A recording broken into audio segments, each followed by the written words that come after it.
Hello madam. මම නෙත්මි. නෙත්මි කවුද නෙත්මි? මේ ෆැක්ටරියේ ඔව් නෙත්මි. ඉතින් කොහොමද ළමයා? මම නම් හොඳින් ඉන්නවා madam. හැබැයි ආදේශ නම් හොඳින් නෙමෙයි. ඇයි ආදේශයට මොකද? අසනීපෙන්ද? ඉන්න මම නාලක සර්ට ගන්න. නෑ madam. පොඩක් ඉන්නකෝ. ඇයි දැන් කිව්වේ ආදේශයට අසනීපයි කියලා? නෑ madam. මම මේ කිව්වේ හසරලි නිසා ආදේශයට හොඳක් නෑ කියලා.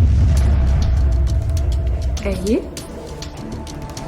මේ හසරලි ආදේශයේ පස්සෙන්මයි. මොකක් හරි බොරුවක් කියාගෙන යනවා. හසරලි? හසරලි කියන්නේ මම නම් දැක්ක විදියට අර ටිකක් වැදගත් විදියට ඉන්න ළමයා නේද? හොඳ වැදගත්. ඒ මැඩම්ට පේන්න. බලන්න එපැයි මෙතන දාන ඩාන්ස්. ඒකත් එහෙමද? දැන් ආදේශ මොකද කියන්නේ? ආදේශ අහිංසකයිනේ මැඩම්. මෙයා මේ අල්ලගෙන ඉන්නේ. ආදේශ අහුවේ කියලා බයේ මම මැඩම්ට කතා කරලා කිව්වේ. හරි. මං ඒ ගැන බලන්නකෝ. මේ මැඩම් මං කිව්වා කියලා නම් කියන්න එපා. මොකද මගේ රස්සාවත් ඇති වෙයි.